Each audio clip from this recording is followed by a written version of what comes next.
Freedom ಟಿವಿಯಲ್ಲಿ ದಳಪತಿಗಳಿಗೆ ಸಂಬಂಧಪಟ್ಟ ಹಾಗೆ ಒಂದು ಸ್ಟೋರಿಯನ್ನು ಬ್ರೇಕ್ ಮಾಡ್ತಾ ಇದ್ದೀವಿ. ಜೆಡಿಎಸ್ ದಳಪತಿಗಳು ಈ ಸ್ಟೋರಿಯನ್ನು ಮಿಸ್ ಮಾಡದೆ ನೋಡಲೇಬೇಕು. ಅದರಲ್ಲೂ ಜೆಡಿಎಸ್ ನಾಯಕರು ಮುಖಂಡರು ಈ ಸ್ಟೋರಿಯನ್ನು ಗಮನಿಸಬೇಕು.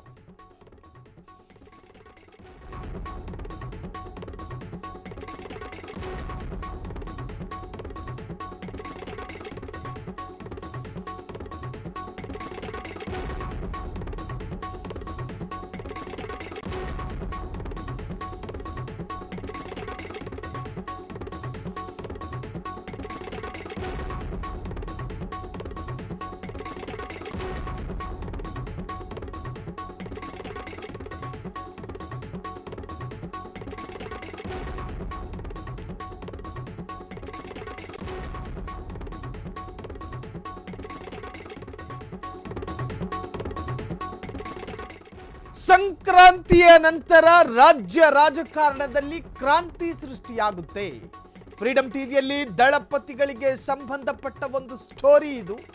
ಜೆಡಿಎಸ್ ದಳಪತಿಗಳು ಈ ಸ್ಟೋರಿಯನ್ನ ಮಿಸ್ ಮಾಡದೆ ನೋಡಬೇಕು. ಈಗ ಉಳಿದಿರುವ 18 ಜೆಡಿಎಸ್ ಎಂಎಲ್ಎಗಳು ಕೂಡ ನೋಡಲೇಬೇಕು. ಚನ್ನಪಟ್ಟಣ, ಮಂಡ್ಯ ಮತ್ತು ರಾಮನಗರದಲ್ಲಿ ಸೋತಿರುವ ನಿಖಿಲ್ ಕುಮಾರಸ್ವಾಮಿಯೂ ಗಮನಿಸಬೇಕು. ಈಗ ಕೇಂದ್ರ ಸಚಿವರಾಗಿರುವ ಕುಮಾರಸ್ವಾಮಿಯೂ ಗಮನಿಸಬೇಕು ಈ ಸುದ್ದಿಯನ್ನ. ಡಿಕೆ ಶಿವಕುಮಾರ್ ಅವರ ಟಾರ್ಗೆಟ್ ಯಾರು? ಆಪರೇಷನ್ ಹಸ್ತದಲ್ಲಿ ಯಾರ್ಯಾರು ಜೆಡಿಎಸ್ನ ಎಂಎಲ್ಎಗಳು ಕಾಂಗ್ರೆಸ್ ಸೇರ್ತಾರೆ? ಹಾಗಾದ್ರೆ ಏನ್ ನಡೀತಾ ಇದೆ? ಇದು ರಾಜ್ಯ ರಾಜಕಾರಣದ ಒಂದು ಬ್ಲಾಸ್ಟಿಂಗ್ ಸುದ್ದಿ. ಇದು ಜೆಡಿಎಸ್ ದಳಪತಿಗಳು ಈ ಸ್ಟೋರಿಯನ್ನ ಮಿಸ್ ಮಾಡದೆ ನೋಡಬೇಕು. ಅದರಲ್ಲೂ ಜೆಡಿಎಸ್ ನಾಯಕರು ಮುಖಂಡರು ಕೂಡ ತಪ್ಪದೆ ನೋಡಬೇಕು. ಹಾಗಾದ್ರೆ ಸಂಕ್ರಾಂತಿಯ ನಂತರ ರಾಜಕಾರಣದಲ್ಲಿ ಕ್ರಾಂತಿ ಸೃಷ್ಟಿಯಾಗುತ್ತಾ?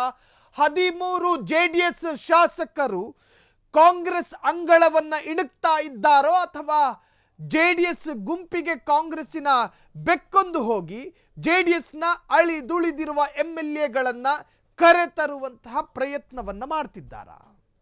ಹಾಗಾದ್ರೆ ಜೆಡಿಎಸ್ ವಲಯದಲ್ಲಿ ನಡುಕಗಳು ಯಾಕೆ ಶುರುವಾಗಿದೆ? ಜೊತೆಗೆ ಕಾಂಗ್ರೆಸ್ ಪಾಳೆಯದಲ್ಲಿ ಏನನ್ನೋ ಸಾಧಿಸುವಂತಹ ಒಂದು ಉತ್ಸಾಹಗಳು ಯಾಕೆ ಕಾಣ್ತಾ ಇದೆ?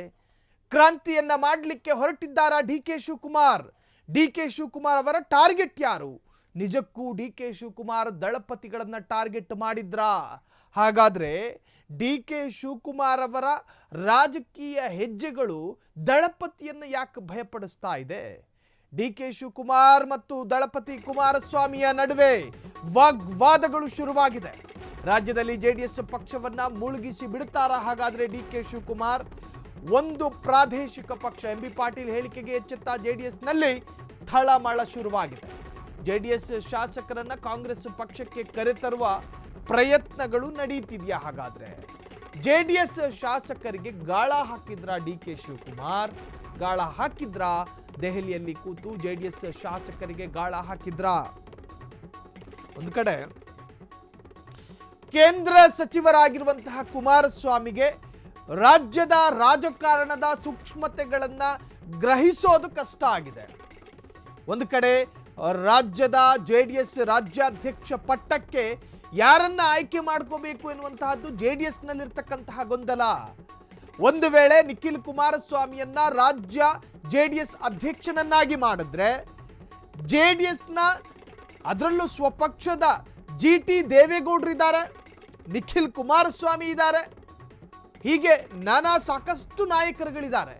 ಅವರನ್ನ ಬದಿಗೆ ಸರಿಸಿ ನಿಖಿಲ್ ಕುಮಾರಸ್ವಾಮಿಗೆ ಜೆಡಿಎಸ್ ಪಟ್ಟವನ್ನ ಕೊಟ್ರೆ ಅಲ್ಲಿ ಅಸಮಾಧಾನಗಳು ಸ್ಫೋಟ ಆಗಬಹುದು, ಅತೃಪ್ತತೆಗಳು ವ್ಯಕ್ತವಾಗಬಹುದು. ಹಾಗಿದ್ದಾಗ ಒಂದು ಪ್ರಬಲ ಸಮುದಾಯದ ನಾಯಕನಿಗೆ ರಾಜ್ಯಾಧ್ಯಕ್ಷ ಸ್ಥಾನವನ್ನು ಕೊಟ್ಟರೆ ಅಲ್ಲಿ ಜೆಡಿಎಸ್ ಸ್ವಲ್ಪ ಅದರ ಸ್ವಾಧೀನವನ್ನು ಉಳಿಸಿಕೊಳ್ಳುತ್ತೆ, ಅದರ ಅಸ್ತಿತ್ವವನ್ನು ಉಳಿಸಿಕೊಳ್ಳುತ್ತೆ. ಅಲ್ಲಿ ಜೆಡಿಎಸ್ ಅಧ್ಯಕ್ಷನ ಸ್ಥಾನಕ್ಕೂ ಕೂಡ ಗೊಂದಲಗಳಿದ್ದಾವೆ. ಇದರ ನಡುವೆ ಈಗ ಜೆಡಿಎಸ್ನ ಅಷ್ಟು ಅಳಿದುಳಿದ ಶಾಸಕರನ್ನ ಒಂದು ವೇಳೆ ಆಪರೇಷನ್ ಹಸ್ತದ ಮುಖಾಂತರವಾಗಿ ಕಾಂಗ್ರೆಸ್ಗೆ ಕರೆದುಕೊಂಡು ಹೋದರೆ ಉಳಿಯುವಂತಹದ್ದು 5-4 ಶಾಸಕರು. ಈ 5-4 ಶಾಸಕರು ಈ ರಾಜ್ಯದ ಒಂದು ಪ್ರಾದೇಶಿಕ ಪಕ್ಷದ ಅಸ್ತಿತ್ವವನ್ನೇ ನಾಶ ಮಾಡಿಬಿಡ್ತಾರೆ. ಈ ಸೂಕ್ಷ್ಮತೆ ಕುಮಾರಸ್ವಾಮಿಗೂ ಗೊತ್ತು. ಡಿಕೆ ಶಿವಕುಮಾರ್ಗಿಂತಲೂ ಕೂಡ ರಾಜಕೀಯ ಸೂಕ್ಷ್ಮತೆ ಗೊತ್ತಿರುವಂತಹ ಏಕೈಕ ಬುದ್ಧಿವಂತ ರಾಜಕಾರಣಿ ಅಂದ್ರೆ ಅದು ಎಚ್ ಡಿ ಕುಮಾರಸ್ವಾಮಿ.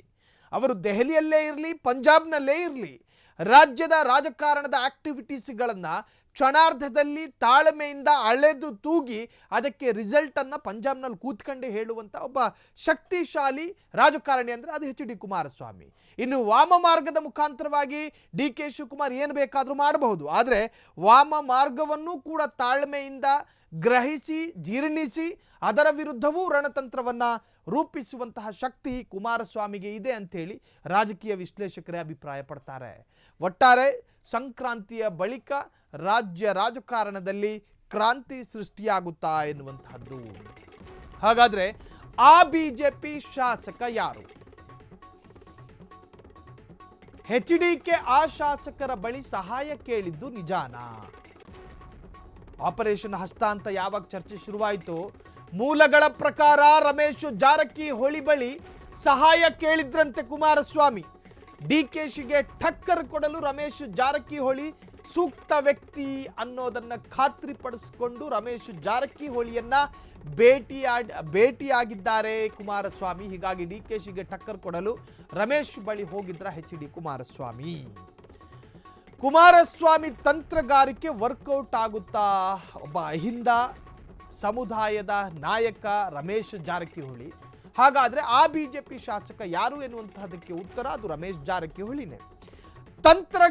ತಂತ್ರಗಳನ್ನು ರೂಪಿಸಲು ಮತ್ತು ಗಾಳಗಳನ್ನು ಉರುಳಿಸಲು ರಮೇಶ್ ಜಾರಕಿಹೊಳಿಯನ್ನ ಹೊರತುಪಡಿಸಿದ್ರೆ ಇನ್ಯಾವ ರಾಜಕಾರಣಿಯೂ ಕೂಡ ಸಿಗಲಾರ.